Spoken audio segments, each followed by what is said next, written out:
Hi everyone, I hope you guys are doing well. कैसे हो आप सभी लोग।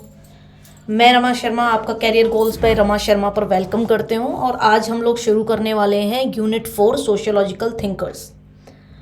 इसमें हमको काफ़ी सारे थिंकर्स के बारे में डिटेल में स्टडी करनी है क्योंकि यही चीज़ हमारी सोशियोलॉजी के कंटेंट को बहुत ज़्यादा रिच बनाती है। तो ये वाले सेशंस आप बिल्कुल भी मिस नहीं करिएगा, ठीक है। और यहाँ पे हम जो है बहुत ही तसल्ली से और बहुत ही डिटेल में पढ़ने वाले हैं और इस तरीके से पढ़ने वाले हैं कि जिसमें आपका सिलेबस भी कवर हो जाए, आपको समझ में भी आए, आपके नोट्स भी बन जाए, सारी चीज़ें आपकी हो पाए, ठीक है। तो सोशियोलॉजिकल थिंकर्स में शुरुआत हम करते हैं इमानुएल डर्कहाइम से, फिर मैक्स वेबर पढ़ेंगे, फिर कार्ल मार्क्स पढ़ेंगे, फिर उसके बाद में हम लोग बॉटमोर को पढ़ेंगे, ठीक है।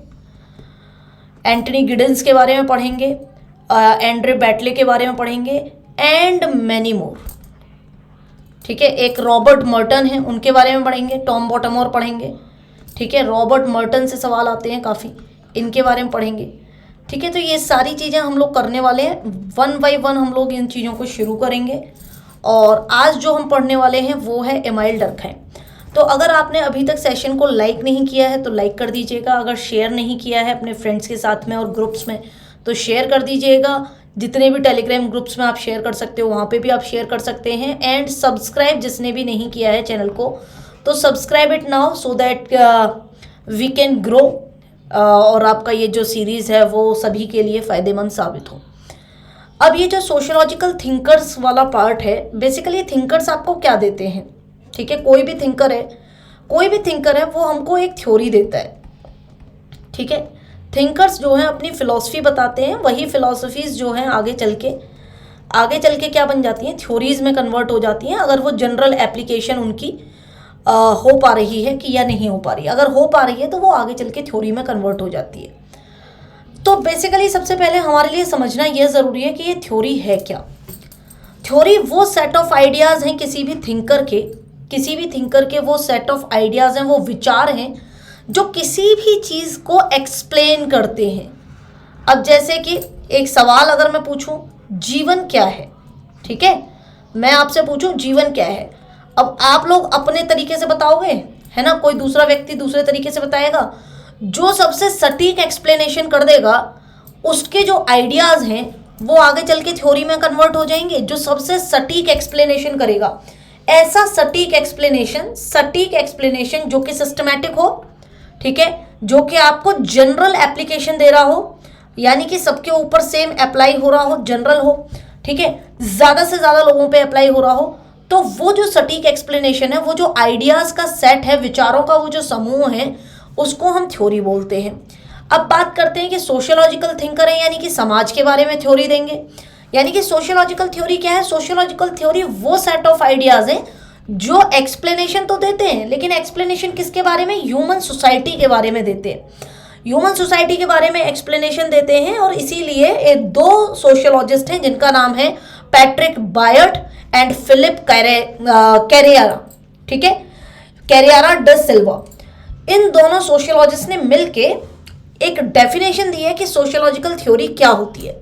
और सोशियोलॉजिकल थ्योरी का मतलब है कि ऐसी थ्योरी जो सिस्टमैटिक हो, ठीक है, रिलेटिवली सिस्टमैटिक हो, सापेक्ष रूप से सिस्टमैटिक हो, एब्स्ट्रैक्ट हो, ठीक है, और जो जनरल समाज का आपको जनरल रिफ्लेक्शन दे। रिफ्लेक्शन का मतलब है कि जो समाज में हो रहा है वही चीज आपको यहाँ पे रिफ्लेक्ट होती हुई दिखे इन आइडियाज में, इन थ्योरी के अंदर, ठीक है। On the workings of social world, उसको कहेंगे हम सोशल थ्योरी, ठीक है। सोशल थ्योरी किसको कहेंगे, ऐसी चीजों को जो सिस्टमैटिक हो, एब्स्ट्रैक्ट हो, जनरल रिफ्लेक्शन देती हो समाज का, ठीक है, उसको हम सोशियोलॉजिकल थ्योरी कहेंगे।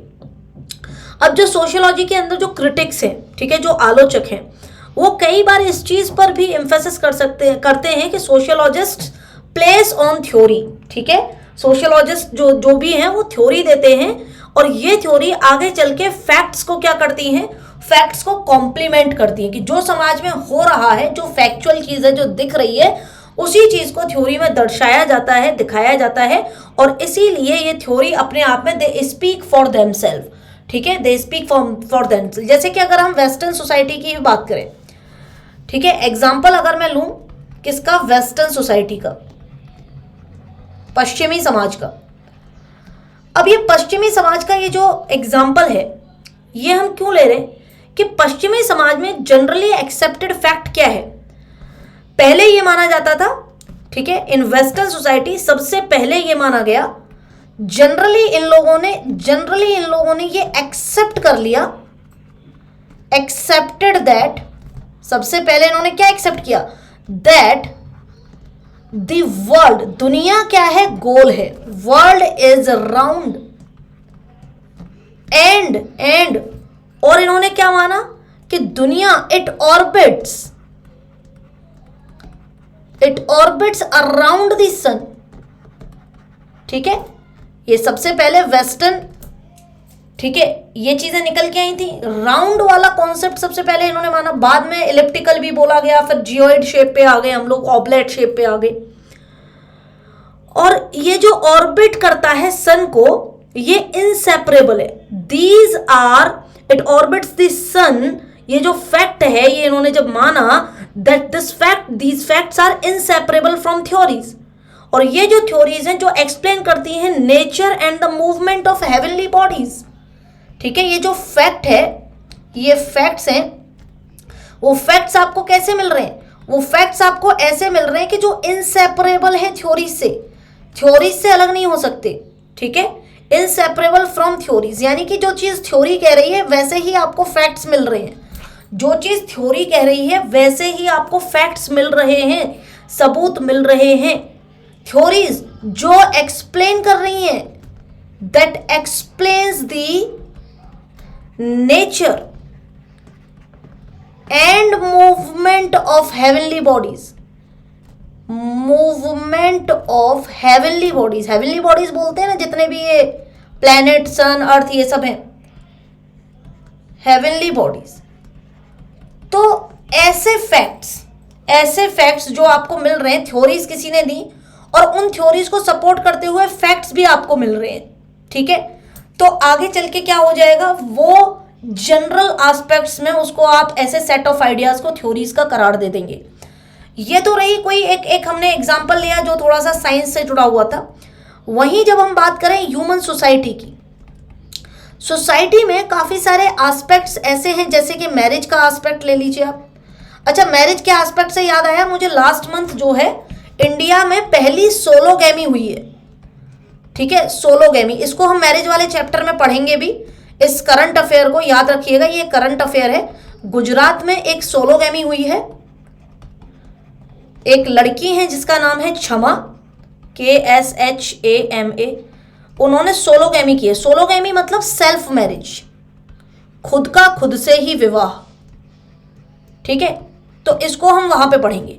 तो मैरिज के कॉन्सेप्ट में हम ये चीज़ों को पढ़ेंगे। तो सोसाइटी में मैरिज के कॉन्सेप्ट्स हैं, वो जो मैरिज की थ्योरीज हैं, फैक्चुअल फॉर फैमिलीज के अंदर भी हमको सेम वैसी ही चीज़ें दिखाई देती हैं। जब जब चीज़ें बदली हैं तो उन चीज़ों पर अलग अलग थ्योरीज आ गई हैं।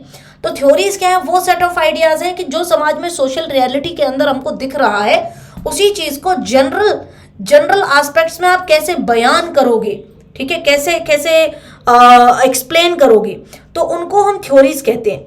तो fact do not speak for themselves, fact अपने लिए खुद नहीं बोलते हैं, फैक्ट से जुड़ी हुई थ्योरीज होती हैं। थ्योरीज जो है फैक्ट्स की बातें करती हैं। अब जैसे सोशियोलॉजिकल थ्योरी है, सोशियोलॉजिकल थ्योरी याद रखिएगा, ये थ्योरीज बहुत सेलेक्टिव होती हैं, यानी कि हर थ्योरी हर जगह एप्लीकेबल नहीं हो सकती है पूरी दुनिया में। उस चीज़ के अपवाद, उस चीज़ के आपको एग्जेम्पशंस मिल जाएंगे। तो थ्योरीज बहुत सेलेक्टिव होती हैं, सोशियोलॉजिकल थ्योरीज सेलेक्टिव हैं। कोई भी अमाउंट ऑफ थ्योरी ऐसा नहीं है जो कि हर चीज़ को एक्सप्लेन कर दे। ठीक है, कोई भी amount of theory does not explain everything.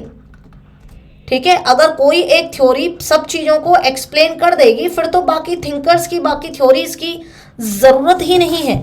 ठीक है, समझ रहे हो। तो थ्योरीज बहुत सेलेक्टिव होती हैं और कोई भी थ्योरी जो है इनफाइनाइट अमाउंट ऑफ डेटा के ऊपर एग्जिस्ट नहीं करती है। हर थ्योरी में कुछ सर्टेन, कोई सोसाइटी के ऊपर, कोई समाज के ऊपर, कुछ क्लासरूम में स्टूडेंट्स के ऊपर, लोगों के ऊपर, कुछ सेलेक्टिव लोगों के ऊपर जो है क्या किया गया होता है, डेटा मतलब उनके जो उनका जो सोशल पैटर्न्स हैं, सोशल इंटरेक्शंस हैं, उनको नोट किया गया होता है, उससे डेटा लिया गया होता है। तो ऐसा नहीं है कि एक सोशियोलॉजिस्ट अमेरिका में बैठ के जो है बांग्लादेश की भी स्टडी कर लेगा। समझे कि नहीं समझे? और सोशियोलॉजिकल थ्योरीज जो हैं एंडलेस वे हैं, ठीक है। सोशियोलॉजिकल थ्योरीज के कोई भी चीज को, सोशल रियलिटी को देखने के लिए, भाई कहते हैं ना हर किसी का अपना अपना अपना चश्मा है, अपना अपना नजरिया है। सोशल रियलिटी को देखने के लिए एंडलेस तरीके हैं, जितने लोग उतनी बातें, ठीक है। तो एंडलेस वेज हैं, endless ways of viewing reality. तो आपको ये बात समझ में आ जानी चाहिए कि क्यों हम इतनी सारी थ्योरीज को पढ़ते हैं, ठीक है। क्यों हम इतनी सारी थ्योरीज को, इतने सारे सोशियोलॉजिस्ट की थ्योरीज को पढ़ते हैं, क्यों? क्योंकि सबके अपने अपने व्यू पॉइंट्स है। सुसाइड को लेकर ही अगर हम बात करें तो काफ़ी ज़्यादा लोगों ने इस पे अलग अलग तरीके से स्टडी करी है, काफ़ी सारे टाइप्स की सुसाइड के बारे में बताया। खैर सबसे पहले एमाइल डर्कहाइम ने ही बताया था, उन चीज़ों को भी हम डिस्कस करेंगे आगे के सेशन में। बट एमाइल डर्कहाइम के बाद भी काफ़ी सारे लोगों ने जो है सोशल रियलिटी को, इस सुसाइड एज सोशल रियलिटी को अलग अलग तरीके से देखा है। इसीलिए जो है थ्योरीज की वैरायटी बहुत ज़्यादा है अपने पास में। There are wide variety of theories, ठीक है। There are a wide variety of sociological theories, और उन सब थ्योरीज को आप ग्रुपिंग में डाल सकते हैं। जैसे कि एग्जाम्पल के लिए अगर मैं देखूं, स्ट्रक्चरलिस्ट पर्सपेक्टिव। स्ट्रक्चरलिस्ट पर्सपेक्टिव ये बहुत ज़्यादा मतलब पॉजिटिविज्म की तरह है, मैक्रो पॉइंट ऑफ व्यू देता है, मतलब बाहर से सोसाइटी एज अ होल को पढ़ने की कोशिश करते हैं। लेकिन इसके अंदर भी दो टाइप्स आप देख सकते हो, फंक्शनलिज्म और मार्क्सिज्म। यानी कि फंक्शनलिज्म और मार्क्सिज्म ये दो थ्योरीज ऐसी हैं जिनको आप कंबाइन करके एक ग्रुप में डाल सकते हैं, जिस ग्रुप का नाम होगा स्ट्रक्चरलिस्ट। खैर कुछ लोग बोलेंगे कि मार्क्सिज्म को हम कॉन्फ्लिक्ट थ्योरी के अंदर भी डाल सकते हैं क्या? जी हाँ, मार्क्सिज्म को आप कॉन्फ्लिक्ट थ्योरीज के अंदर भी डाल सकते हो। यानी कि एक कोई भी थ्योरी जो है एक या एक से ज्यादा को भी बिलोंग कर सकती है, जैसे मार्क्सिज्म ही है, जैसे कि फेमिनिज्म भी है, वो भी कॉन्फ्लिक्ट थ्योरीज के अंदर ही आता है। तो कहने का मतलब है कि सोशियोलॉजिकल थ्योरीज को आप ग्रुपिंग कर सकते हो अकॉर्डिंग टू द क्राइटेरिया। और यहाँ पे स्ट्रक्चरलिस्ट और सोशल एक्शन पर्सपेक्टिव दो तरीके के हम देखते हैं। जैसे सोशल एक्शन पर्सपेक्टिव में क्या है, माइक्रो यानी कि लोगों के सोशल एक्शन, लोगों के बिहेवियर तक को देखा जाता है, ठीक है। तो यहाँ पर जो आपका इंटरएक्शनिज्म है, इंटरएक्शनिज्म की जो थ्योरीज हैं वो इसके अंदर आती हैं। किसके अंदर? सोशल एक्शन पर्सपेक्टिव के अंदर आती हैं। अब बात करेंगे एक और टाइप है, जैसे कि एक और ग्रुपिंग है modern and post modern perspectives. तो modern and post modern perspective ये भी क्या है, एक इंपॉर्टेंट डिस्टिंक्शन है सोशियोलॉजी के अंदर ही। और इसको हम आगे जो है इस चैप्टर में आगे जैसे भी अकॉर्डिंग टू द थिंकर हम इसको डिस्क्राइब करेंगे। तो मेरे हिसाब से आपको ये समझ में आ गया होगा कि क्यों हम ये 4th यूनिट को पढ़ने वाले हैं। सबसे पहले तो हमको यही समझना चाहिए कि इतनी सारी थ्योरीज हैं, इतने सारे अलग अलग पर्सपेक्टिव हैं, तरीके हैं, लोगों के दृष्टिकोण हैं, और उन दृष्टिकोणों से जुड़ी हुई उनकी थ्योरीज हैं। इसीलिए हम इतने सारे इंपॉर्टेंट थिंकर्स के बारे में पढ़ने वाले, ठीक है। तो अब हम शुरू करते हैं। सबसे पहले एमाइल डर्कहाइम, आज हम इनका इंट्रोडक्शन करेंगे और एमाइल डर्कहाइम की जितनी भी थ्योरीज हैं उनसे जुड़े हुए कुछ इंपॉर्टेंट डेफिनेशंस मैं आपको यहाँ पर बताऊंगे, ठीक है। इंपॉर्टेंट डेफिनेशंस यानी कि कुछ इंपॉर्टेंट वर्ड हैं जिनको हम आगे जो है देखेंगे इस पूरी के पूरे टॉपिक में एमाइल डर्कहाइम के में। फिर बार बार आपको ये ना हो कि इसका मतलब क्या होता है, उसका मतलब क्या होता है। तो आज पहले हम इनका इंट्रोडक्शन और ये इंपॉर्टेंट वर्ड्स को समझेंगे कि इनका एक्चुअल में मतलब क्या है। तो इस सेशन को आप आज ही रिवाइज कर लीजिएगा। सबसे पहले बात करते हैं एमाइल डर्कहाइम की। एमाइल डर्कहाइम का जन्म हुआ 1858 में, 15 अप्रैल को इनका जन्म हुआ था। इनका जन्म फ्रांस में हुआ था। फ्रांस और जर्मनी के बॉर्डर पे एक जगह है लॉरेन रीजन, ठीक है, वहां पर इनका जन्म हुआ था। और ये काफ़ी ऑर्थोडॉक्स फैमिली से बिलोंग करते हैं, जिनके माता पिता जूस फैमिली के थे, जूस थे ये एमाइल डर्कहाइम, ठीक है, याद रखेंगे। और इनके जो फादर हैं, ग्रैंडफादर हैं, ग्रेट ग्रैंडफादर हैं, दे ऑल वर रैबिस और जूस प्रीस्ट। प्रीस्ट यानी कि जूस में भी ये लोग क्या हैं, प्रीस्टली फैमिली से बिलोंग करते हैं, ठीक है। तो अब आप समझ सकते हैं कि समाज को देखने का अपना इनका एक ऑर्थोडॉक्स नजरिया होगा, ठीक है, एक ऑर्थोडॉक्स नजरिया होगा इनकी फैमिली का। एमाइल डरखाइम भी शुरू से रेबिस बोलते हैं उनको, जो ज्यूज में आपके प्रीस्ट होते हैं, पुजारी होते हैं। तो शुरुआत में इनको भी, जैसे हमारे यहाँ पर अगर कोई मतलब पंडित है या जैसे गुरुकुल में है तो उसके बच्चे को भी गुरुकुल में ही पढ़ना होता था, वैसे ही यहाँ पर इनको जो है ट्रेनिंग के लिए स्कूल भेजा गया, वो स्कूल जहाँ पर ज्यूज प्रीस्ट जो है पढ़ाते थे। 1876 में सबसे पहली बार ये जो है यहाँ पर पेरिस गए स्टडी करने के लिए फिलॉसफी की। ठीक है, सबसे पहली बार 1876 में। कितने साल के थे भाई ये यहाँ पर, कोई बताएगा? 18 साल के थे। 18 ईयर्स की एज में जब ये 18 साल के थे तो ये पेरिस गए पढ़ने के लिए फ्रांस में। 1887 में ये लेक्चरर बन गए सोशल साइंसेस के। उस समय सोशियोलॉजी एज अ सब्जेक्ट नहीं था। अगस्त कॉम्टे ने, ठीक है, उस समय अगस्त कॉम्टे ने सोशल साइंसेस में इस ब्रांच की नींव रखी थी, लेकिन सोशियोलॉजी एज अ सब्जेक्ट नहीं आया था। तो ये सोशल साइंस डिपार्टमेंट के अंदर लेक्चरर बने। एजुकेशन हुई इनकी, वहाँ पर इन्होंने बॉर्डेक्स यूनिवर्सिटी में आगे की पढ़ाई करी। 1893 में इन्होंने पहली बार इनकी one of the most important theory of division of labour in society, इनका खुद का पीएचडी का ये क्या था, पीएचडी का रिसर्च वर्क था, डॉक्टरल डिसर्टेशन थी ये, उस पर इन्होंने काम किया और उसको पब्लिश किया। पीएचडी करी इन्होंने, डिवीजन ऑफ लेबर की थ्योरी थी उसमें। उसके बाद 2 साल बाद पब्लिश करा इन्होंने रूल्स ऑफ सोशियोलॉजिकल मेथड, और ये वो समय था जब तक सोशियोलॉजी एज अ ब्रांच धीरे धीरे एस्टेब्लिश होने लग गई थी। फिर इन्होंने आगे चल के एक संस्था की भी शुरुआत करी, जिस संस्था ने सबसे पहले सोशल साइंस का जनरल जो है शुरू किया फ्रांस के अंदर। इस संस्था का नाम था फाउंड्स दी एनए सोशियोलॉजी। ठीक है, एनए सोशियोलॉजी क्यों नाम का एक सोशल जनरल जो है इन्होंने सबसे पहले पब्लिश किया फ्रांस के अंदर, और फिर इस जनरल में इनकी जो फेमस थ्योरी ऑफ सुसाइड है वो आई। तो 3 थ्योरीज है, एक पीएचडी की थीसिस थी। ठीक है, पीएचडी की थीसिस थी, क्या नाम है, डिवीजन ऑफ लेबर की थ्योरी। फिर आगे चल के इनका रूल्स ऑफ सोशियोलॉजिकल मेथड की थ्योरी आई, और फिर तीसरी थ्योरी आई सुसाइड। तो आप ये समझ रहे हैं ना कि ये तीनों चीजें हमको एक एक करके पढ़नी है। ठीक है, हमको यही सारी चीजें पढ़नी है। बाद में इन्होंने यूनिवर्सिटी ऑफ पेरिस को ज्वाइन किया, वहां पर ये जो डिपार्टमेंट में हेड बने, चेयर ऑफ एजुकेशन मिली इनको। लेटर ऑन 1913 में इन्होंने इस चेयर का नाम जो है, चेयर ऑफ एजुकेशन का नाम जो है रीनेम करके कर दिया chair of education and sociology. ठीक है, फिर इनकी एक और थ्योरी आई जो है elementary form of the religious life. ठीक है, ये 1903 कर लो यहाँ पे, इसको 1903 है ये। ठीक है, 1902 में इनको मिला था, 3 में ये हुआ। फिर इनकी रिलीजियस लाइफ वाली थ्योरी आई, elementary forms of religious life. तो हमको ये भी पढ़ना है। जितनी ज़्यादा चीज़ें भाई, जितनी भी चीज़ें इन्होंने अपने लाइफ टाइम में करी हैं वो सब हमको यहाँ पे पढ़नी है। और जब ये 1917 में 59 ईयर्स के थे तो वर्ल्ड वॉर 1, ठीक है, वर्ल्ड वॉर 1 में इनकी डेथ हुई। क्यों? क्योंकि इनके बेटे की डेथ हो गई थी। वर्ल्ड वॉर 1 में इनका बेटा लड़ा था, एंड्रे नाम था, एंड्रे डरखाइम। और एंड्रे डरखाइम की जैसे ही डेथ हुई, उसके ही वियोग में आप कह लीजिए heart broken by the death of his son in the world war 1, और तभी उसके बाद ही इनकी डेथ हो गई। तो कहने का मतलब ये है कि एक Jews family, Orthodox Jews family से बिलोंग करने वाले एक व्यक्ति ने हमको 4 थ्योरीज दी हैं, DOL, rules of sociological methods, suicide की theory and elementary forms of religious life की थ्योरी। तो हमको डरखाइम में कुछ नहीं पढ़ना। अब बच्चे भूल जाते हैं कि क्या पढ़ें, कितना पढ़ें, कैसे पढ़ें। तो भाई जो इन्होंने पूरी लाइफ टाइम में काम किया है ना, वही हमको पढ़ने का है। इनके बारे में यहाँ पर और डिटेल में दिया हुआ है। ठीक है, और डिटेल में दिया हुआ है। अब इन्होंने देखो रिलीजन की फॉर्म की, रिलीजियस लाइफ की बात क्यों करी, क्योंकि ये खुद एक प्रीस्ट फैमिली से बिलोंग करते थे। लॉन्ग लाइन ऑफ रेबिस, यानी कि इनके फादर, फोरफादर, ग्रैंडफादर, ग्रेट ग्रैंडफादर सब जो हैं ज्यूज प्रीस्ट थे। और स्टडी भी इनकी एक रेबी स्कूल में हुई थी। ठीक है, जो ज्यूज प्रीस्ट लोगों का स्कूल होता है।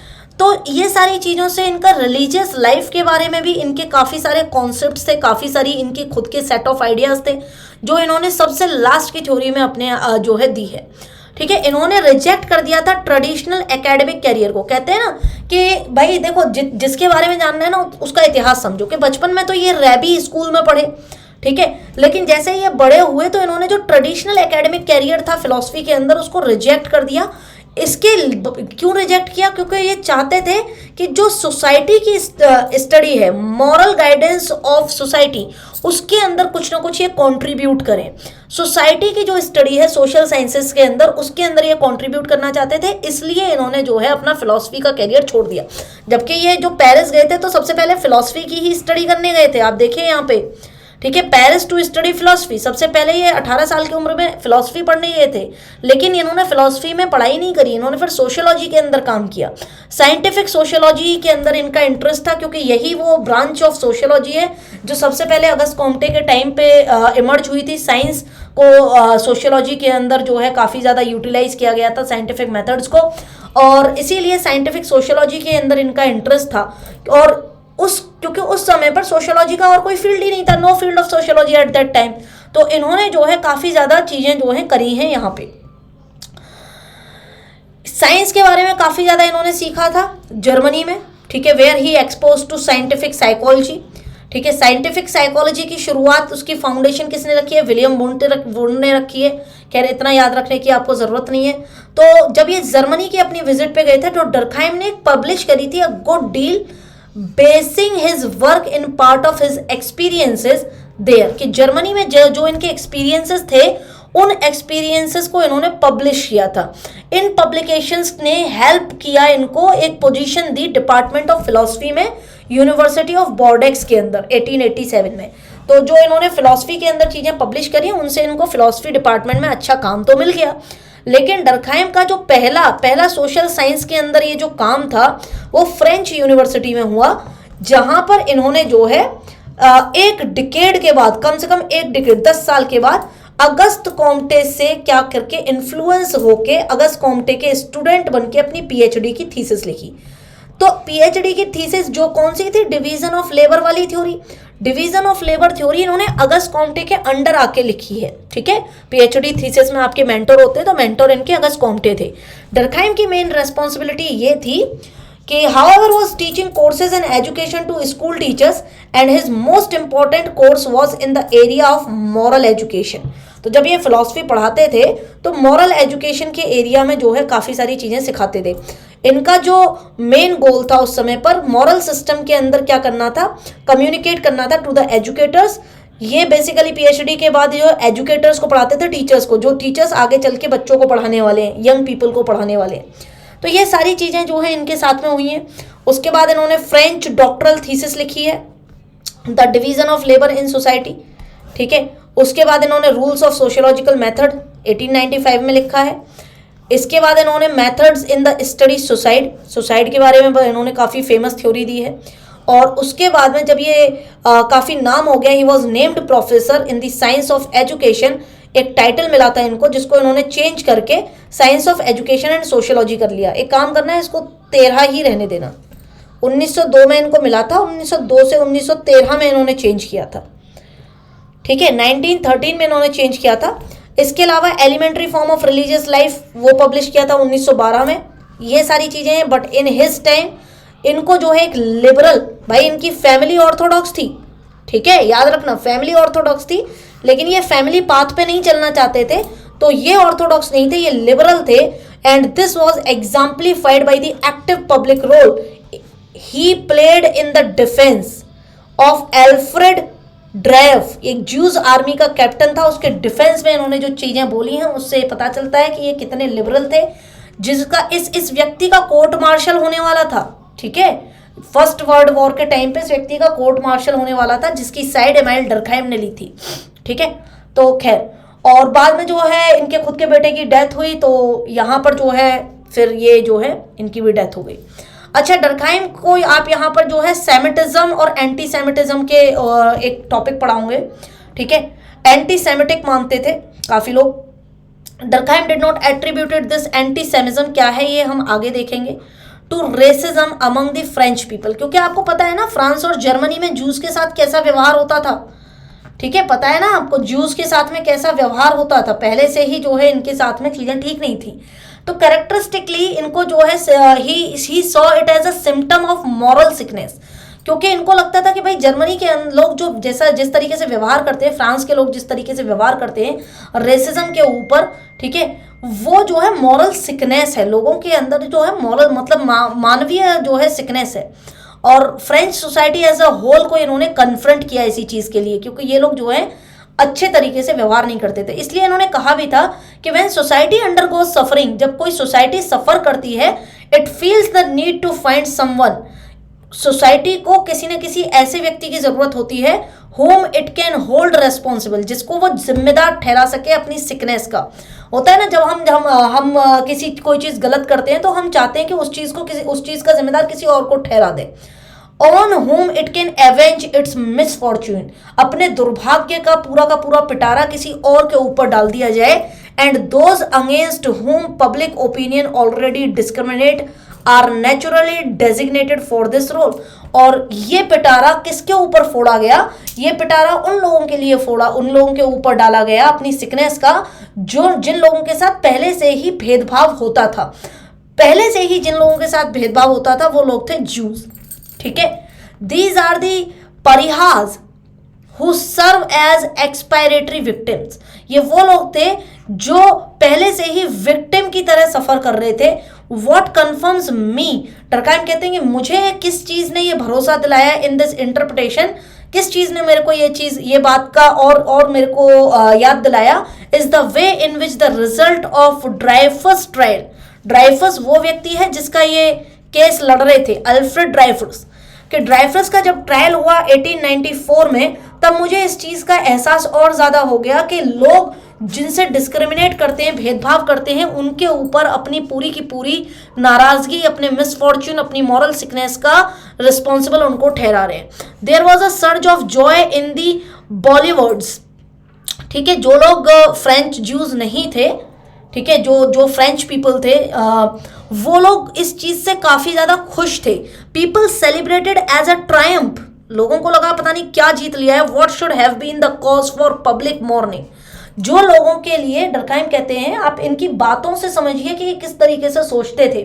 डर्कहाइम कहते हैं कि पब्लिक में जो चीज दुख का कारण होनी चाहिए थी, ठीक है, डिस्क्रिमिनेशन की वजह से किसी को जो है कोर्ट मार्शल किया जा रहा था, वही चीज वहीं पर लोग जो है उस चीज की खुशियां मना रहे थे। एटलीस्ट दे न्यू, कम से कम वो जानते तो थे कि किसको ब्लेम करना है, whom to blame for economic troubles and moral distress in which they lived. तो कम से कम एटलीस्ट वो लोग जानते थे कि उनको किसको, हर चीज का अपने रेस्पॉन्सिबल किसको ठहराना है। The trouble came for juice, मुश्किल तो जूस के लिए थी, ठीक है, बाकी सबको तो वो तो जिम्मेदार ठहरा ही रहे थे, मुश्किल तो जूस के लिए थी। The charge had been officially proved, जब एल्फ्रेड ड्राइफस के ऊपर चार्जेस को जब ऑफिशियली प्रूव कर दिया गया, तो जूस और परेशानी में आ गए by this very fact alone, और इस एक फैक्ट से things already seem to be getting better and people felt consoled, ठीक है, लोगों को शांति मिली क्योंकि जूस पहले से परेशान थे इस चीज से। जब ड्राइफस को जो है एक्चुअल में उसके ऑफिशियली प्रूव हो गए उसके चार्जेस, तो फाइनली लोगों को राहत मिली कि चलो यहाँ पर जो हमारे साथ डिस्क्रिमिनेशन हो रहा था एटलीस्ट वो कुछ हद तक एंड हो जाएगा, क्योंकि जो विक्टिम है, जो कल्प्रिट है, उसको सजा मिल गई है।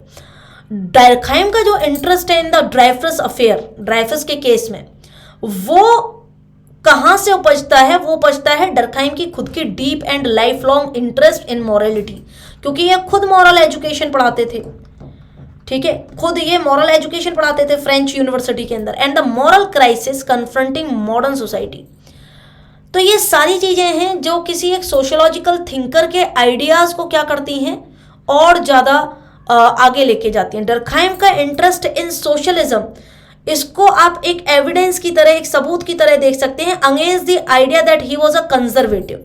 क्यों? क्योंकि डर्कहाइम की फैमिली तो कंजर्वेटिव थी, बट डर्कहाइम की जो थ्योरीज हैं वो काफी लिबरल थ्योरीज हैं, ठीक है, अगेंस्ट कंजर्वेटिव है। बट इनका जो सोशलिज्म है वो बहुत डिफरेंट है। इनका सोशलिज्म लिबरल सोशलिज्म तो है, लिबरल सोशलिज्म तो है इनका सोशलिज्म, लेकिन different from Marxism. Karl Marx से बहुत अलग है, डिफरेंट फ्रॉम मार्क्सिज्म। मार्क्स क्या कहते हैं वो मैं आपको अलग से बताऊंगा, ठीक है, different from Marx and his followers. Durkheim labelled Marxism as a set of disputable and out of date hypothesis. Durkheim खुद कहते हैं मार्क्सिज्म की आलोचना करके कि मार्क्सिज्म क्या है, एक डिस्प्यूटेबल चीज है, डिस्प्यूटेबल थ्योरी है, जिसमें क्या है कि लोग आपस में क्या करते हैं, एक दूसरे से झगड़ बैठते हैं। वर्किंग क्लास जो है, वर्किंग क्लास आपकी कैपिटलिस्ट क्लास से क्या कर लेती है, उनको अपना दुश्मन मान लेती है। हैव और हैव नॉट के बीच में जो है टसल चलती रहती है। डर्कहाइम के लिए सोशलिज्म रिप्रेजेंट करता था, सोशलिज्म समाजवाद एक ऐसा मूवमेंट है जहां पर मॉरल रीजनरेशन होना चाहिए, मॉरल। तो इन्होंने मॉरल्स के बारे में ही बात करी है, डिवीजन ऑफ लेबर की थ्योरी हो, सुसाइड की थ्योरी हो, सोशलॉजिकल मेथड्स की हो या फिर रिलीजियस लाइफ की हो। तो इन्होंने मॉरल्स को हर जगह आपको स्पेस दिया है। Moral regeneration of society through scientific morality, ये कहते हैं कि सोशलिज्म समाजवाद एक ऐसा मूवमेंट है जहां पर साइंटिफिक मॉरलिटी के थ्रू आप जो है मॉरल रीजनरेशन कर सकते हो, समाज में दोबारा से पुनर्स्थापित कर सकते हो। और डर्कहाइम जो है इंटरेस्टेड थे पॉलिटिकल मेथड्स और इकोनॉमिकल एस्पेक्ट ऑफ सोशलिज्म में, समाजवाद के पॉलिटिकल और इकोनॉमिकल एस्पेक्ट्स में।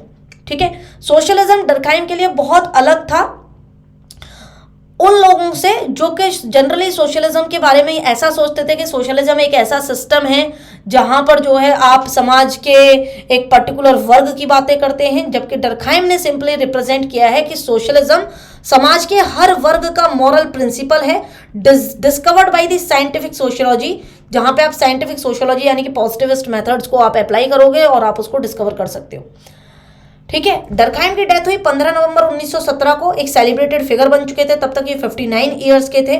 But it was not until over 20 years later with the publication of Talcott persons, and Talcott person का एक पब्लिकेशन है the structure of social action. ठीक है, सोशल एक्शन थ्योरी इन्होंने दी है और ये इंटरेक्शनिज्म की थ्योरी है, जहां पर इन्होंने जो है डर्कहाइम की थ्योरीज को यूज करके, ठीक है, डर्कहाइम की थ्योरीज को यूज करके आगे और एक्सप्लेन किया है, और टैलकट पर्सन ने नींव रखी है अमेरिकन सोशियोलॉजी की। ठीक है, तो ये इनके बारे में कुछ कुछ थोड़ी थोड़ी चीज़ें थी, आपको पता होनी चाहिए, इनको रटने की, याद करने की कोई ज़रूरत नहीं है।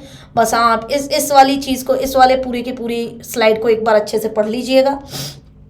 ठीक है, आगे चलते हैं। अब कुछ इंपॉर्टेंट डेफिनेशंस हैं इस पूरी की पूरी डर्कहाइम की थ्योरीज से रिलेटेड। तो डर्कहाइम की थ्योरीज में आप एक वर्ड सुनोगे, एनोमी।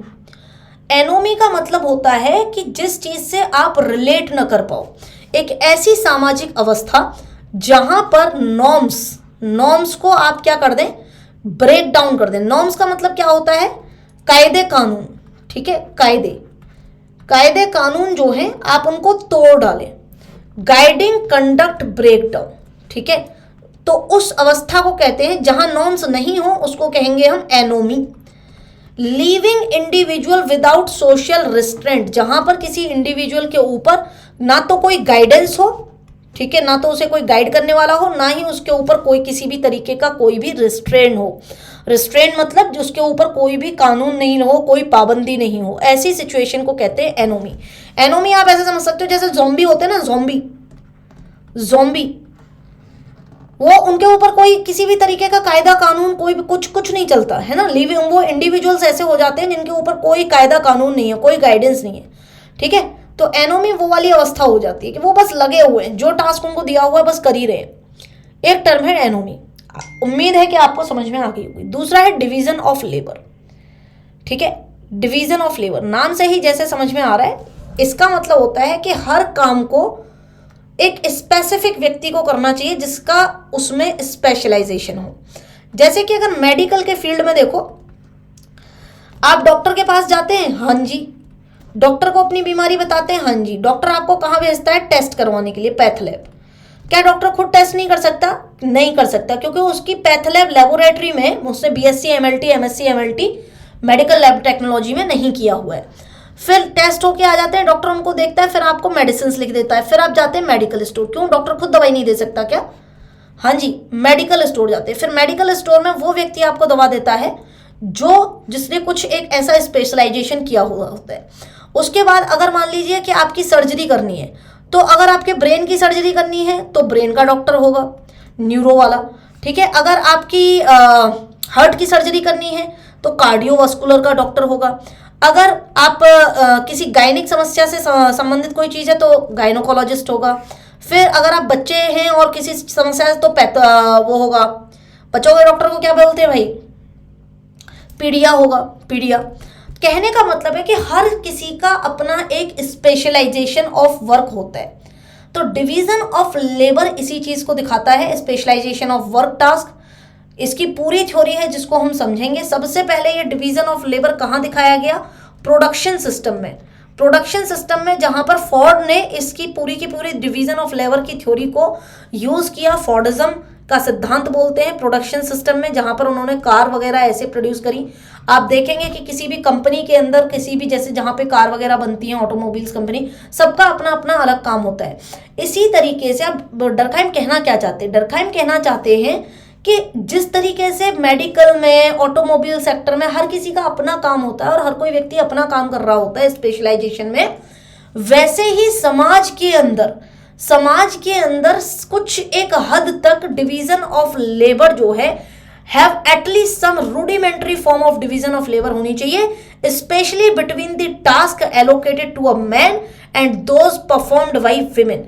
मैन और विमेन के जो अपने अपने टास्क हैं वो स्पेशलाइज्ड हैं। जैसे कि आप देखिए, मतलब अगर आप थोड़ा रूरल बैकग्राउंड को देखेंगे या थोड़ा ऑर्थोडॉक्स सोसाइटी को देखेंगे तो आदमियों के अपने सेट काम होते हैं और औरतों को कुछ काम असाइन होते हैं कि औरतों को ये काम करने हैं, आदमियों को ये काम करने हैं। That is division of labour जो हम समाज में देख सकते थे विद द डेवलप। अब जिस समय पर डर्कहाइम ने अपनी थ्योरी दी भाई, उस समय पर तो ये चीज काफी ज्यादा प्रोमिनेंट थी। आदमियों के काम करते थे, औरतें औरतों के काम करती थी, ऐसा चलन था उस टाइम पे। खैर आज की डेट में कोई भी काम ऐसा नहीं है जो आदमी और औरत एक दूसरे के ना कर सकें। बहुत सारे 98% काम ऐसे हैं जो कि कर सकते हैं। So with the development of industrialism, जैसे जैसे इंडस्ट्री का विकास हुआ, सोशियोलॉजी जिस टाइम पर इमर्ज हुई, आपको याद होगा उसी टाइम पर इंडस्ट्रियल रिवॉल्यूशन भी आया था। ठीक है, इंडस्ट्रियल रिवॉल्यूशन आया था इंग्लैंड में। ये हमने पहली यूनिट में पढ़ा है, जिसने भी नहीं पढ़ा हो तो कृपया करके पढ़ लीजिएगा। तो उसी समय पर जब डेवलपमेंट हो रहा था इंडस्ट्रियलिज्म का, औद्योगिकवाद का, उसी समय पर ये जो डिवीजन ऑफ लेबर की थ्योरी थी वो ये बहुत ज़्यादा कॉम्प्लेक्स हो गई। प्रोडक्शन सिस्टम में इसको काफ़ी ज़्यादा यूज़ किया गया। आज के मॉडर्न वर्ल्ड में भी डिवीजन ऑफ लेबर की ये जो थ्योरी है ये पूरे देश दुनिया में हर जगह चल रही है। ठीक है, हर जगह चल रही है। अब दूसरा आता है सोशियोलॉजिकल मेथड्स वाली जो बात करी थी इन्होंने, वहां पे मैकेनिकल सॉलिडेरिटी और ऑर्गेनिक सॉलिडेरिटी। तो पहले आप ये समझिए सॉलिडेरिटी का मतलब क्या है। सॉलिडेरिटी का मतलब होता है बेटा यूनिटी, एकता। तो डर्कहाइम के हिसाब से दो तरीके की सॉलिडेरिटी होती है। एक सॉलिडेरिटी है जो मैकेनिकली आती है, ऑर्गेनिकली मतलब जो अपने आप से हो रही है, ऑर्गेनिक है। ठीक है, एक है मैकेनिकल जो ट्रेडिशनल कल्चर्स जो आपको जोड़ते हैं, कि ट्रेडिशनल कल्चर से उन्होंने आपको जोड़ा हुआ है। अगर वो कल्चर नहीं होते तो आप शायद नहीं जुड़े होते एक दूसरे से। तो traditional culture with a low division of labour, जहां पे डिवीजन ऑफ लेबर कम है, उसको कहते हैं मैकेनिकल सॉलिडेरिटी। ठीक है, सोसाइटी के अंदर बहुत सारे लोग सिमिलर ऑक्यूपेशंस में इन्वॉल्व होते हैं इस, और they are bound by together common experience and shared believes. जैसे कि आप एग्रीकल्चर में ही देख लीजिए, एग्रीकल्चर में अगर हम बात करें तो फैमिली के भी सारे लोग जो हैं मैकेनिकली सॉलिडेरिटी से जुड़े होते हैं, क्योंकि सबको पता है कि हमको सिमिलर ऑक्यूपेशन में काम करना है, और इसलिए जो है वो कहते हैं ना कि मतलब सबको एक ही जगह पर रह के काम करना है तो एक दूसरे से बिगाड़ना क्यों। वो जानते हुए भी, मतलब अंदर अंदर नहीं बन रही होगी, मन मन में एक दूसरे को गाली दे रहे होंगे, लेकिन पता है कि एक दूसरे के बिना काम भी नहीं चलेगा। They are bound together by common experience and shared believes. ठीक है, जैसे कि मार्केट में ज्वेलर्स होते हैं ना, ज्वेलर्स हर ज्वेलर यही चाहता है ना कि मेरी दुकान पे सबसे ज्यादा ग्राहक आए, कस्टमर्स आए, मेरा सबसे ज्यादा सोना बिके, मेरा सबसे ज्यादा हीरे चांदी जवाहरात बिके। लेकिन आपने देखा है कि ज्वेलर्स का अपना एक गिल्ड होता है, एसोसिएशन होता है, क्योंकि उनको पता है कि they are bound by common experiences. सबके कॉमन एक्सपीरियंसेस हैं, कॉमन डिमांड्स हैं, कॉमन तरीके हैं काम करने के, और सबके शेयर्ड बिलीव्स हैं। किसी भी मार्केट में चले जाओ, जैसे ऑटोमोबाइल्स का मार्केट है, ठीक है, जैसे आपका कहीं पे मेडिसिन का मार्केट है पूरा का पूरा, तो वहां पर जो है लोग एक दूसरे से, हर कोई कंपटीशन में एक दूसरे के, लेकिन फिर भी एक दूसरे से जुड़ा हुआ है, उसको कहते हैं मैकेनिकल सॉलिडेरिटी। एक होती है ऑर्गेनिक सॉलिडेरिटी, जहां पर लोग आपस में भले ही जुड़े हों किसी तरीके से या नहीं जुड़े हों, यहाँ पर लोग जो हैं लोगों की लोग इंडिपेंडेंट इंटरडिपेंडेंस से जुड़े होते हैं। People are held together by people's economic interdependence and a recognition of the importance of others contribution. ये वाली सॉलिडेरिटी होती है बेटा फैमिली के अंदर, जहां पर एक व्यक्ति दूसरे व्यक्ति पर इकोनॉमिकली इंटरडिपेंडेंट होता है, अर्थव्यवस्था के रूप से एक व्यक्ति दूसरे व्यक्ति पर क्या होता है, आश्रित होता है, और दूसरा व्यक्ति जो उसकी लाइफ में कुछ कंट्रीब्यूट कर रहा है उसकी इंपॉर्टेंस को रिकॉग्नाइज भी करता है। जैसे कि अगर जो हाउसवाइफ्स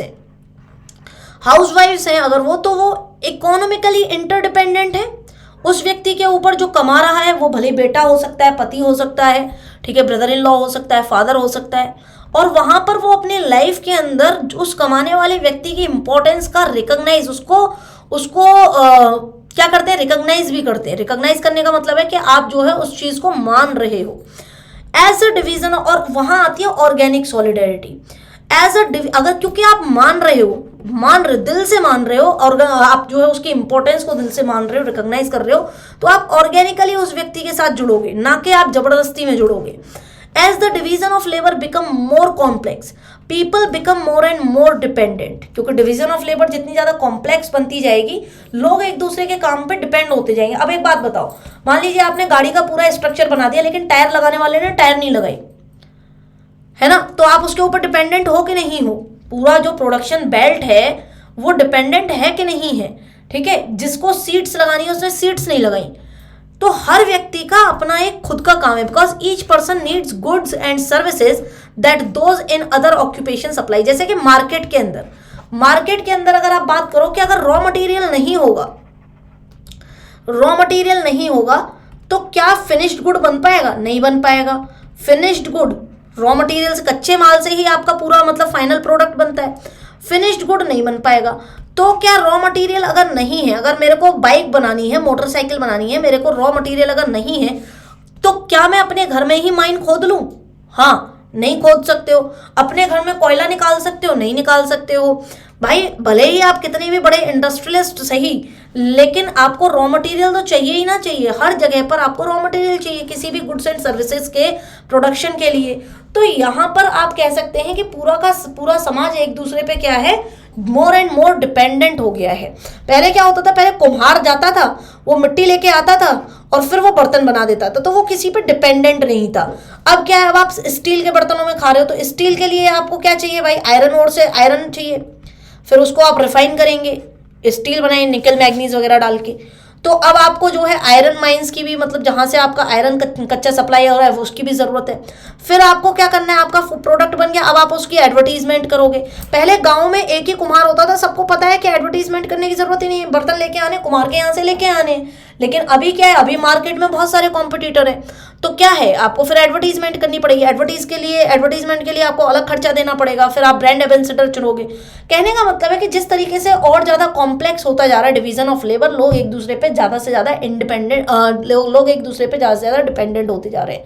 रिलेशनशिप जो हैं अर्थव्यवस्था में रेसिप्रोकल हैं, यानी कि एक दूसरे के लिए बहुत ज़रूरी है, म्यूचुअली डिपेंडेंट है सब कोई। इसमें ये नहीं है कि एक की इंपॉर्टेंस ज़्यादा है दूसरे की कम है। डिवीज़न ऑफ लेबर में ऐसा है ना कि अगर आपने पूरा हवाई जहाज बनाया और उसके अंदर जो है जहाँ पर आपने जहाँ पर जितने भी आपके ये मीटर्स होते हैं, उस मीटर में कहीं पर किसी ने एक छोटी सी गड़बड़ी कर दी तो पूरे के पूरे जहाज की फंक्शनिंग पूरी की पूरी डामाडोल हो जाएगी। यानी कि एक एक छोटी से छोटी चीज़ का जो है अपने आप में क्या है, बहुत बड़ा रोल है, बहुत बड़ी डिपेंडेंसी है। तो यहाँ पर आप शेयर्ड बिलीफ को रिप्लेस तो कर रहे हैं, और क्यों कर रहे हैं, ताकि आप पूरी पूरी सोशल कंसेंसस के लिए काम कर सके। ठीक है, अब सोशल कॉन्स्टेंट कहते हैं जिनके ऊपर रुकावट होती है, मतलब रोकथाम।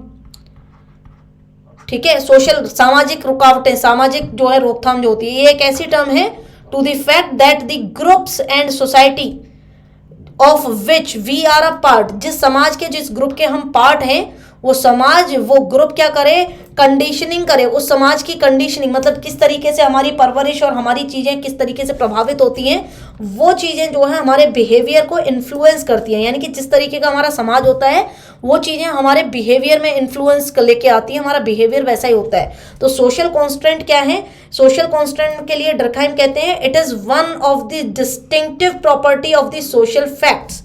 सामाजिक फैक्ट्स के तथ्यों के क्या हैं, सोशल कॉन्स्टेंट एक डिस्टिंक्टिव प्रॉपर्टी है, ठीक है। सोशल फैक्ट्स जो हैं, सोशल फैक्ट्स का टाइप है, सोशल फैक्ट्स के अंदर हम सोशल कॉन्स्टेंट को पढ़ते हैं, ठीक है। कॉन्स्टेंट वो जो हमें क्या करते हैं, रोकते हैं, टोकते हैं। स्ट्रक्चर्स, स्ट्रक्चर से तो आप सभी समझते ही, स्ट्रक्चर क्या है, एक बनाया गया, तैयार किया गया एक फ्रेमवर्क होता है, एक पैटर्न होता है किसी भी ऑर्गेनाइजेशन का, जहां पर आप क्या कर रहे हैं, सम वे कंस्ट्रेन कर रहे हैं और डायरेक्ट कर रहे हैं, या तो रोक रहे हैं या फिर गाइड कर रहे हैं किसको, ह्यूमन बिहेवियर को, ठीक है। जैसे कि डिवीजन ऑफ लेबर किसी भी ऑर्गेनाइजेशन के अंदर, कि हर व्यक्ति का, मान लीजिए कि किसी व्यक्ति को चाकू बनाना आता है, ठीक है, किसी व्यक्ति को चाकू बनाना आता है, लेकिन उस व्यक्ति को आपने बोला है कि तुमको ये चाकू नहीं बनाना है, तुमको सिर्फ और सिर्फ क्या करना है, इस चाकू की पैकिंग करनी है। तो आप क्या कर रहे हो, आपने उसको एक पर्टिकुलर काम दे दिया है, ठीक है, उसको पैक करने का काम, तो आप डायरेक्ट कर रहे हो ह्यूमन बिहेवियर को, यानी कि गाइड कर रहे हो। सुई जनरेस का मतलब है जो अपने आप जनरेट हो जाए, दैट विच जनरेट्स इटसेल्फ। ये सारी टर्म्स हम आगे पढ़ेंगे, इसलिए आपको पहले बता दे रहे हैं जिससे कि बाद में आपको दिक्कत ना हो। जो अपने आप जनरेट हो जाए, जिसकी ओरिजिन, जिसकी एग्जिस्टेंस जो है, ठीक है, डिपेंड ना करे किसी दूसरे के ऊपर, does not depend upon some other being. तो डर्कहाइम कहते हैं कि सोसाइटी क्या है, ये लाइन को याद रखिएगा। डर्कहाइम कहते हैं सोसाइटी सुई जेनरेस है, यानी कि सोसाइटी अपने आप इवॉल्व हुई है, अपने आप जो है क्या हुई है, जनरेट हुई है, किसी और ने जनरेट नहीं किया है समाज का। सोसाइटी जो है पहले से थी, हमेशा से, आदि काल से, जब से मानव इतिहास है तब से सोसाइटी थी, और इसका कोई पॉइंट ऑफ ओरिजिन नहीं है। सोशल साइंस क्या है, ये तो आपको पता ही है, एप्लीकेशन ऑफ साइंटिफिक मेथड, ठीक है। समाज के अंदर साइंस के मेथड्स को लगा देना ही ह्यूमन रिलेशनशिप्स वगैरह के ऊपर, वो क्या है, सोशल साइंस है। अब सोशलाइजेशन, समाजीकरण बोलते हैं इसको हिंदी में, समाजीकरण, ठीक है। समाजीकरण ये ऐसा प्रोसेस है जहां पे इंडिविजुअल जो है क्या होते हैं, एक दूसरे से जुड़ना, कल्चर को समझना, सीखना, अपने समाज के बारे में सीखना समझना शुरू करते। कहते हैं ना कि बचपन से ही बच्चे को सोशलाइज होना चाहिए, यानी कि आपके घर पे कौन आ रहा है, सबसे बातें करनी चाहिए, थोड़ी बहुत अपने आप को एक्सप्रेस करना चाहिए, सबको नमस्ते करना चाहिए, ठीक है, आपके रिलेटिव्स के यहाँ पे जाना चाहिए, शादियाँ अटेंड करनी चाहिए, तभी आपका समाज जो है डेवलप होगा, ठीक है, तभी आपका पर्सनल सर्कल बनेगा। तो समाजीकरण, सोशलाइजेशन एक प्रोसेस है जहां पर आप ये सारी चीजें सीखते हो, कल्चर वगैरह अपनी सोसाइटी का सीखते हो। सैंक्शंस तो आपके वही है, रोकथाम, रिवॉर्ड या पनिशमेंट, ठीक है, जो किसी भी नॉर्म को, जो किसी भी कानून को, ठीक है, कायदे कानून को एनफोर्स करे, ठीक है। तो सैंक्शंस आप किसी के ऊपर लगाते हो, यानी कि आप उसके ऊपर क्या लगा रहे हो, नॉर्म्स को क्या कर रहे हो, एनफोर्स कर रहे हो। Farmer is called positive sanction and later is called negative sanction. तो सैंक्शन दो तरीके के होते हैं। रिवॉर्ड क्या है, रिवॉर्ड एक पॉजिटिव सैंक्शन है, और पनिशमेंट क्या है, ये एक नेगेटिव सैंक्शन है, ठीक है। नॉर्म क्या होते हैं, नॉर्म कायदे कानून होते हैं, स्पेसिफिक गाइडलाइंस होती हैं, गाइड टू एक्शन, कि आपको कैसे काम करना है। तो सामाजिक के जो जैसे आपके सोशल नॉर्म्स होते हैं, यानी कि समाज में आपको क्या करना है क्या नहीं करना है, आपके पर्टिकुलर समाज में, आप जैसे कि आपके घर के भी कुछ कायदे कानून होंगे, तो ये गाइड टू एक्शन है कि घर में आपको क्या करना है क्या नहीं करना। जैसे घर में रात के 8 बजे के बाद आना अलाउड नहीं है, उससे पहले ही आना है। घर में स्मोक नहीं कर सकते हो, घर में आप ड्रिंक नहीं कर सकते। तो ये हर किसी के घर के कर सकते हैं, नहीं कर सकते, ये हर किसी के घर के कायदे कानून है। मंगलवार को आप नॉनवेज नहीं खाएंगे, थर्सडे को आप नॉनवेज नहीं खाएंगे, बाकी सारे दिन खा सकते हैं, ठीक है। तो दुनिया भर की ये चीज़ें होती हैं, ऐसी अलग अलग, हर किसी के घर में ये अलग हो सकती हैं।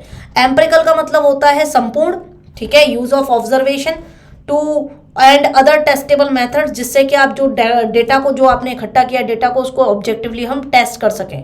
तो ऑब्जर्वेशन का यूज करके उसको एम्पिरिकल बोलते हैं, जहां पर आप उसको तथ्यों को क्या कर सकते हैं, टेस्ट कर सकते हैं। कलेक्टिव यानी कि समूह, combined action, combined idea, combined norm, उसको हम कलेक्टिव वर्ड का नाम यहाँ पर यूज करेंगे, ठीक है। फॉर्म्ड बाय पीपल, जो कि एक दूसरे से इंटरेक्ट कर रहे हैं, कलेक्टिव हम उनके लिए यूज करेंगे। कोई भी कॉमन एक्शन हो, कोई भी कंबाइंड आइडिया हो, कोई भी कंबाइंड नॉर्म्स हो। लीनेज कहते हैं आपकी जो पहले से चली आ रही जो है क्या है, डिसेंट है। डिसेंट यानी कि आपके पूर्वजों की जो परंपरा चली आ रही है उसको लीनेज कहते हैं। A group of kin who reckons descent from a known common ancestor, कि हमारी परंपरा यही है, रघुकुल रीत सदा चली आई। तो ये जो रघुकुल रीति है, रीति जो सदा से चली आ रही है, ठीक है, उसी को हम लीनेज कहते हैं, ठीक है, उसी चीज को हम लीनेज कहते हैं, ऐसे आप समझ सकते हैं, ठीक है। कॉन्सेंग्युइनिटी, कलेक्टिव कंसाइंस, सोशल सॉलिडारिटी, दो तरीके की होती है, मैकेनिकल, ऑर्गेनिक, रिप्रेसिव लॉ, ये चार चीजें और हैं।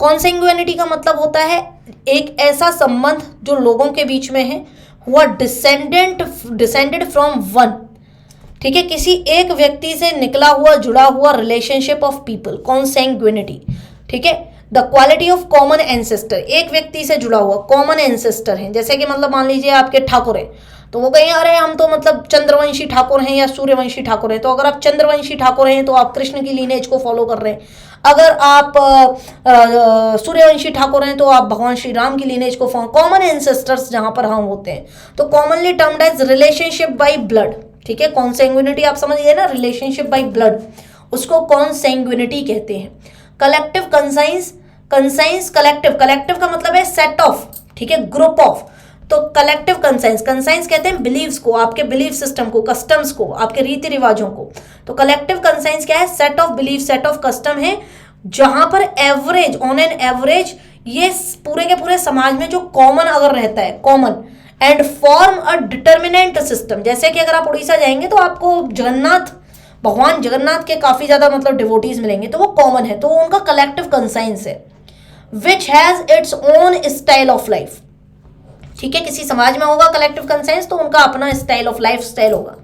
सोशल सॉलिडारिटी एक ऐसी कंडीशन है कि समाज में किस तरीके से लोग आपस में जुड़े हुए हैं, सोशल कोहेशन किस तरीके से है, सोशली कैसे एक दूसरे को कोऑपरेट कर रहे हैं, कलेक्टिव एक्शंस किस तरीके से हो रहे हैं, और लोग जो है क्या अचीव कर रहे हैं अपने ग्रुप गोल्स को या नहीं कर रहे हैं, तो सोशल सॉलिडारिटी वो होती है, मतलब सामाजिक एकता है कि नहीं है। डरखाइम इसको जो है दो तरीके की सॉलिडारिटी में बताते हैं, एक मैकेनिकल जो कि पता है कि हमें एक दूसरे के साथ जुड़ा रहना है क्योंकि हम एक दूसरे के बिना काम नहीं कर सकते, और ऑर्गेनिक जहां पर एक व्यक्ति जो है दूसरे व्यक्ति के ऊपर पूरी तरीके से डिपेंडेंट रहता है और उस चीज को मानता भी है, ठीक है, वो और रिकॉग्नाइज भी करता है। तो ये दो तरीके की सॉलिडारिटी होती है। बात करते हैं रिप्रेसिव लॉ की। रिप्रेसिव लॉ यानी कि वो कानून जो दबाते हो, किसी को रिप्रेस करते हो, वैसे कानून जो पनिश करते हो किस चीज को, गलत करने वाले को। क्यों गलत करने वाले को पनिश करना क्यों जरूरी है? क्योंकि अगर गलत करने वाले को आप पनिश नहीं करोगे तो समाज के अंदर आप पावर को रीस्टैब्लिश नहीं कर पाओगे, समाज के अंदर आप अथॉरिटी को रीस्टैब्लिश नहीं कर पाओगे, समाज को आप जो है गाइड नहीं कर पाओगे। समाज में फिर तो अगर एक बंदे ने कुछ गलत किया और आपने उसको पनिश नहीं किया तो फिर क्या है, हर कोई गलत करेगा। तो समाज में एग्जाम्पल सेट करने के लिए रिप्रेसिव लॉज होते हैं। The most prevalent type of law in primitive societies, ठीक है, जैसे आपके पुरातन समाज में प्रिमिटिव सोसाइटीज में जिस तरीके के इस तरीके के लॉज आपको मिलते थे। अभी अगर आप गल्फ कंट्रीज वगैरह में जाओगे वहां के लॉज भी काफी रिप्रेसिव हैं। दूसरी तरीके के एक लॉ होते हैं जिनको कहते हैं रेस्टिट्यूटिव लॉ। एक होता है रिप्रेसिव, ठीक है, एक होता है रेस्टिट्यूटिव। ऐसे कानून जहां पर पनिशमेंट हो ही ना, बट फॉर रेस्टिट्यूशन और रिफॉर्म हो, जहां पर रिफॉर्म्स हो। Laws which appears no longer a law for punishment, जहां पर पनिशमेंट के लिए कोई कानून ना हो, जहां पर रिफॉर्म्स के लिए कानून बनाए जाते हो। इसका फंक्शन क्या है? इसका फंक्शन इज नॉट टू एक्सपाइट, यहां पर इसका फंक्शन जो है किसी को भी एक्सपीडिएट करने का नहीं है, बल्कि राइटफुल पर्सन को और राइटफुल गाइडलाइंस को रिस्टोर करने का है, ठीक है।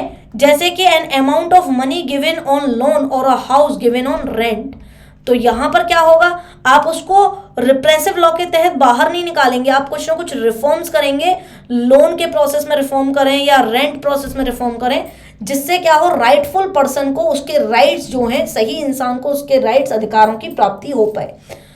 अब यहां पर जो इनकी रिलीजियस वाली थ्योरी थी, रिलीजियस लाइफ वाली थ्योरी थी, उसमें ये दो शब्द आप पढ़ेंगे, प्रोफेन और सैक्रेड।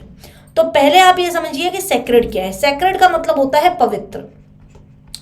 पवित्र वो एलिमेंट सोशल सिस्टम के अंदर जिनको हम जो है रिलीजियसली पवित्र मानते हैं, और they are set apart for a worship of deity. जैसे कि हम बेनियान ट्री यानी कि बरगद के पेड़ को हम सैक्रेड मानते हैं। सैक्रेड कुछ भी हो सकता है, ये कोई रिवर भी हो सकती है, ये कोई प्लांट भी हो सकता है, जैसे कि हम लोग केले के पेड़ को, तुलसी के पेड़ को, ठीक है, इन सब पेड़ों को सैक्रेड मानते हैं, बेनियान ट्री को सैक्रेड मानते हैं। ये कोई विशेष कलर की कोई मतलब विशेष कोई किताब हो सकती है, ये कोई आइडिया हो सकता है जिसको हम सेक्रेड मानते हो, ठीक है, ये एक्सेट्रा एक्सेट्रा एक्सेट्रा कुछ भी हो सकता है।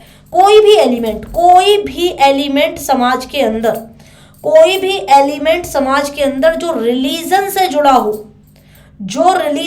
हो, या फिर आपके देवता, देवी देवता और ईश्वर से जुड़ा हो, वर्शिप ऑफ डाइटी से जुड़ा हो, उसको हम सेक्रेड कहते, पवित्र कहते। जैसे नारियल जो है पूजा में यूज किया जाता है, तो अपने आप में ये सेक्रेड हो गया। समझे कि नहीं समझे? वहीं अनियन जो है पूजा में यूज नहीं करी जाती, तो ये भले ही मतलब आप लोग ज्यादा खाते हो, डेली बेसिस पे खाते हो, लेकिन फिर भी ये सेक्रेड नहीं है। समझे कि नहीं समझे? गार्लिक सेक्रेड नहीं है। वहीं आप बात करेंगे तुलसी के पत्ते की, वो भाई साहब सेक्रेड है। वहीं आप काऊ की बात करेंगे इंडिया में, तो वो सेक्रेड है, क्योंकि वो हमारे रिलीजन में जुड़ी हुई है, हमारे वर्शिप ऑफ डाइटी के साथ में जुड़ी हुई है। अभी कृष्ण जन्माष्टमी गई है, कृष्ण से जुड़ी हुई है, भगवान श्री कृष्ण से। तो सेक्रेड आप समझिए कोई भी एलिमेंट जो आपके रिलीजन या आपके ईश्वर से जुड़ा हुआ हो, वो सेक्रेड है। तुलसी की माला, ठीक है, कुछ भी ऐसा हो। प्रोफेन कहते हैं the elements of social system जो जुड़े नहीं हो, जस्ट इसका उल्टा, which are not connected with religion और religious purposes. In other word वो सेक्युलर हो, ठीक है, सेक्युलर हो, रिलीजियस ना हो, तो वो प्रोफेन है। सॉलिडेरिटी वही है, कम्युनिटी के इंटरेस्ट को एक साथ जोड़ते हैं, ऑब्जेक्टिव स्टैंडर्ड किस तरीके से जुड़े हुए हैं। It refers to unity of group और क्लास, ठीक है, पूरी की पूरी यूनिटी क्या है किसी ग्रुप के कॉमन इंटरेस्ट क्या है, ग्रुप के ऑब्जेक्टिव क्या है, ग्रुप के स्टैंडर्ड्स क्या हैं, वो सारी चीजें। अब बात करते हैं, लास्ट 2-3 टर्म्स रह गई हैं। सुसाइड वाली थ्योरी में इन्होंने 3-4 टर्म्स दी थी। पहली बात इन्होंने समझाया कि सुसाइड क्या है, तो इसको देखते हैं। सुसाइड क्या है?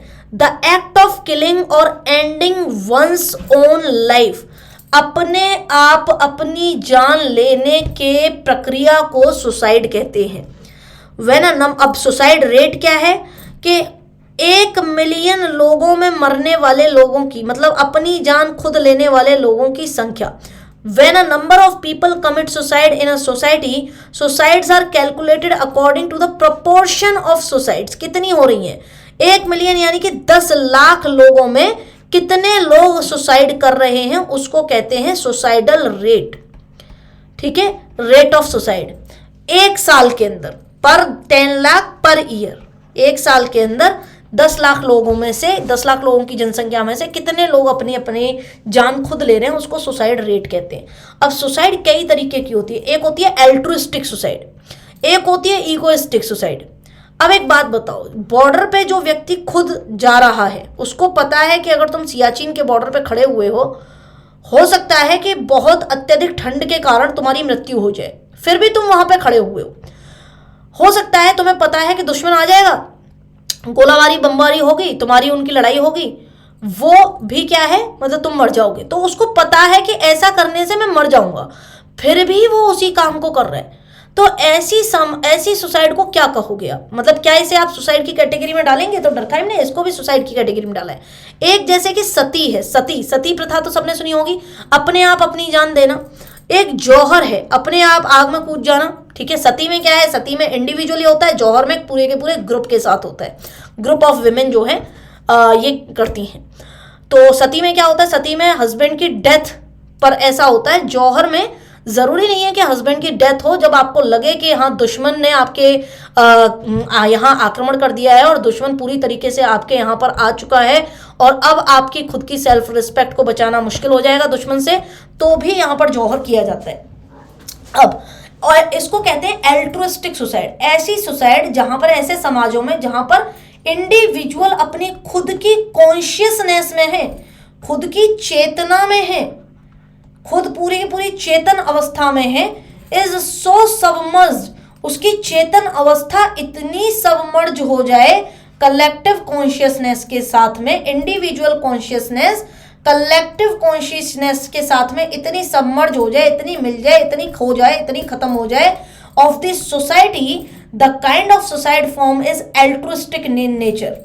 यानी कि जौहर क्या है कि इंडिविजुअल की कंसाइंस के ऊपर क्या भारी पड़ गया है, कलेक्टिव कंसाइंस भारी पड़ गया है।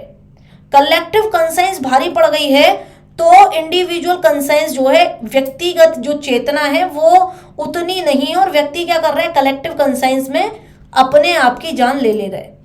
ईगोइस्टिक सुसाइड क्या होती है, ऐसे समाजों में, ऐसे को कहीं जहां ऐसे इंडिविजुअल्स होते हैं जो प्रॉपरली समाज के साथ में जुड़ नहीं पाते, इंटीग्रेट नहीं हो पाते, और जहां पर व्यक्ति को बहुत ज्यादा इंपॉर्टेंस दी जाती है, उसके व्यक्ति अपने खुद के ईगो को बहुत ज्यादा इंपॉर्टेंस देता है, समाज से जुड़ नहीं पाता और ईगो को इंपॉर्टेंस देता है, और फिर जब सुसाइड होती है तो ऐसी सुसाइड को ईगोइस्टिक सुसाइड कहते हैं।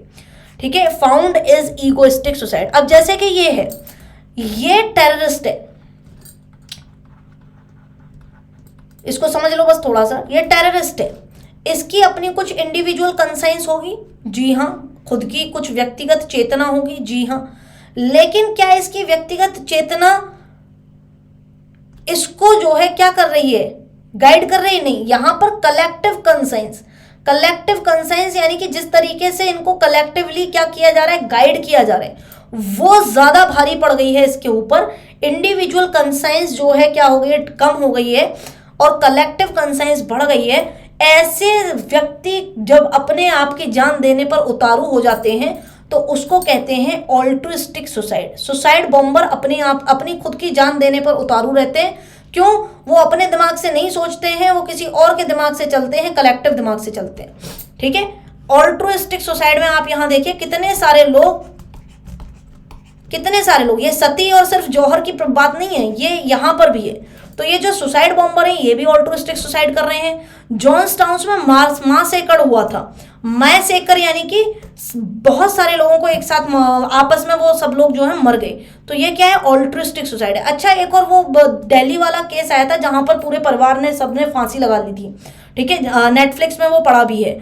तो वो जो है वो भी ऑल्ट्रुइस्टिक सुसाइड है। सबने क्या कर ली है, सबने जो है फांसी लगा ली है। घर में 7-8 लोग थे, 7-8 लोगों ने जो है सबने आपस में फांसी लगा ली। 2 भाई, दोनों भाइयों की बीवियां, माँ, बेटियां, बेटे, सबने जो है मिल के जो है सुसाइड किया। तो ये क्या है, ऑल्ट्रुइस्टिक सुसाइड है, जहां आप अपने दिमाग से नहीं चलते हो, किसी और के दिमाग से चलते हो। एक होती है फैटलिस्ट सुसाइड। फैटलिस्ट सुसाइड वो होती है जब समाज में कोई समाज जो है आपको एक्सेसिवली रेगुलेट करता है। जैसे कि जब कोई स्टूडेंट जो किसी भी एग्जाम की तैयारी कर रहा हो, अत्यधिक प्रेशर में आके, एक्सेसिव रेगुलेशंस के अंदर आके जब ऐसे कदम उठाता है तो उसको कहते हैं फैटलिस्टिक सुसाइड। ठीक है, फैटलिस्टिक, जैसे कि लोगों ने स्लेव्स में नहीं क्या किया था, स्लेव्स ने अमेरिका के अंदर स्लेव्स ने भी फैटलिस्ट सुसाइड करी थी। ये लोग छत से कूद गए थे, ये आपको जैसे इमेज दिख रहा होगा, छत से कूद के मर गए थे। अननेम्ड स्लेव विमेन है, ये विमेन है हु ऑन दिसंबर 19 दिसंबर को jumped out of the Garrett window of a 3-story brick house and survive. बाद में ये बच भी गई थी। खैर, तो ऐसी सुसाइड जहां पर जो है व्यक्ति बहुत ज्यादा सफर किया हो एक्सेसिव रेगुलेशन से, और देन ही और she chose to encounter the hardship, अपने जीवन की दुख, दर्द और व्यथा को और परेशानियों को खत्म करने के लिए क्या करे, उनका सामना ना करे, उनसे भाग जाए और क्या कर दे, अपनी जान दे दे। तो ऐसी सुसाइड को कहते हैं फैटलिस्टिक सुसाइड। ठीक है, एक होती है चौथे टाइप की सुसाइड, एनोमी सुसाइड। एक होता है एक्सेसिव रेगुलेशन, बहुत ज्यादा आपने रेगुलेट कर दिया, बहुत ज्यादा किसी को दबा दिया, बहुत ज्यादा किसी को एक्सेसिव आप जो है अपने हिसाब से चला रहे हो। एनोमी सुसाइड जहां पर कोई नॉर्म्स ही ना हो, नो नॉर्म सिचुएशन, वही होती है ना एनोमी। एनोमी मतलब नो नॉर्म सिचुएशन, कोई कायदा कानून नहीं हो, यानी कि क्या है, लो रेगुलेशन है, लो रेगुलेशन। तो जो मार्लिन मुनरे थी वो कैसे मरी थी? ठीक है, मार्लिन मुनरे की जो डेथ थी वो लो रेगुलेशन की वजह से थी। किसी का कोई उनके जीवन में रेगुलेशन ही नहीं है, तो वो किसी से जुड़ाव महसूस नहीं करेंगे, और जब आप जुड़ाव महसूस नहीं करेंगे तो आप जो है सुसाइड की तरफ चले जाएंगे। जैसे कि अगर आप सुशांत सिंह राजपूत वाले केस में देखें तो खैर अभी तो ये काफ़ी कंट्रोवर्शियल है कि किसी को पता ही नहीं है ये कैसे हुआ है, लेकिन जितने भी तथ्य अभी हैं वो उनके हिसाब से ये सुसाइड ही है। और ये वो वाला सुसाइड है जहां पर परिवार आपसे दूर रहता है। ठीक है, जहां पर परिवार आपसे दूर रहता है, आप एनोमिक फील कर रहे हैं, एनोमिक। ठीक है, आप किसी के साथ जुड़े हुए नहीं है, जो अपना स्ट्रेस जो है आप किसी के साथ में क्या कर सकें, शेयर कर सकें। तो ऐसे केस की जब सुसाइड होती है, ऐसे केस में जब सुसाइड होती है लो रेगुलेशन वाले में, परिवार आपके साथ नहीं है, माता पिता आपके साथ नहीं है, तो उसको कहते हैं एनोमिक सुसाइड। ठीक है, तो एनोमिक सुसाइड में हाइयर और लोअर, ठीक है, तो मैन ज्यादा मरते हैं, विमेन कम मरती हैं। अगर डरखाइम के हिसाब से बात करें तो क्रिश्चियनिटी में प्रोटेस्टेंट ज्यादा मरते हैं, कैथोलिक कम मरते हैं। कैथोलिक्स और जूस के अंदर देखें तो कैथोलिक्स ज्यादा मरते हैं, जूस और कम मरते हैं। अर्बन रूरल में देखें तो अर्बन में ऐसी सुसाइड का रेट ज्यादा है, रूरल में कम है। सिंगल लोग ज्यादा मरते हैं, मैरिड लोग कम मरते हैं। ठीक है, तो एनोमिक सुसाइड वो सुशांत सिंह राजपूत वाले केस में देखिए, अर्बन भी है, सिंगल भी है, मैन भी है। ठीक है, मैरिड विदाउट चिल्ड्रन ज्यादा मरते हैं, मैरिड विद चिल्ड्रन कम मरते हैं। ऑफिसर्स ज्यादा मरते हैं, पर्सनल जो आपके एनलिस्टेड पर्सनल्स हैं वो कम मरते हैं। मिलिट्री इन पीस वो ज्यादा मरते हैं, वॉर वाले कम मरते हैं, ऐसी सुसाइड में वो वाले कम मरते हैं। एडोलसेंट और एडल्ट में देखेंगे तो एडोलसेंट जो बिल्कुल अभी 13-14 साल के बच्चे, टीनेज वाले, वो ज्यादा ऐसे सुसाइड करते हैं, जैसे एग्जाम रिजल्ट नहीं आ रहा है ये वो। यूरोपियन अमेरिकन कम मरते हैं, नेटिव अमेरिकन ज्यादा मरते हैं, और मिडिल एज के लोग ज्यादा मरते हैं, और बुढ़े लोग जो ज्यादा ही ओल्ड है वो कम मरते हैं। ये मॉडर्न डे के कंपैरिजन से। तो डरखाइम के हिसाब से देखें तो ये सारी चीजें कि कंपैरिजन करें कि हायर रेट कहाँ है और लोअर रेट कहाँ है। ठीक है, तो ये सारी चीजें हैं। अब ये सब हम पढ़ेंगे। सेल्फ इमोलेशन, सेल्फ इमोलेशन आत्मदाह कर लेना। सती प्रथा क्या है? आत्मदाह है ना, तो आत्मदाह कर लेना, सेल्फ इमोलेट कर लेना, अपने आप को मार देना, जला लेना, ये ऑल्ट्रुइस्टिक सुसाइड के अंदर आता है। ठीक है, ये सारी चीजें। अब मैंने यहाँ हाँ साइबर बुलिंग के ऊपर आपका जो है सोशियोलॉजी में लास्ट मंथ एक काफी अच्छा आर्टिकल आया था, लास्ट मंथ नहीं सॉरी अभी अगस्त में, तो ये हम देखेंगे साइबर बुलिंग के ऊपर। साइबर बुलिंग की वजह से भी काफी सुसाइड होती है और ये डरखाइम की थ्योरी से डायरेक्ट रिलेट करता है। तो इसलिए जब मैं सुसाइड पढ़ाऊंगा तो तभी मैं ये साइबर बुलिंग वाला पूरा कॉन्सेप्ट समझाऊंगा कि अभी रिसेंटली क्या हो रहा है।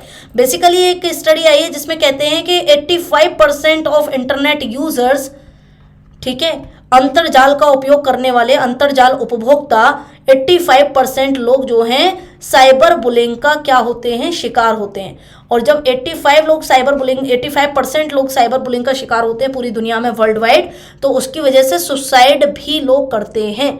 ठीक है, उसकी वजह से लोग सुसाइड भी करते हैं। तो डरखाइम ने अपनी पूरी की पूरी लाइफ टाइम में यही चीज देखी कि टेक्नोलॉजी को जो है, टेक्नोलॉजी का जो फैक्टर है वो भी एक अनफोर्सीन फैक्टर है जिसको आप इग्नोर नहीं कर सकते हो, और ये भी सोसाइटी की फंक्शनिंग को इम्पैक्ट करता है, सोसाइटी में लोगों को इम्पैक्ट करता है। तो जो एवर रिप्रेजेंटेड साइबर बुलिंग है वो एक इमर्जिंग कॉज बन रहा है आज की लाइफ में सुसाइड का। Technology was not quite present during the time of amyl Durkheim, तो इसलिए उन्होंने टेक्नोलॉजी के बारे में उतना नहीं बताया था।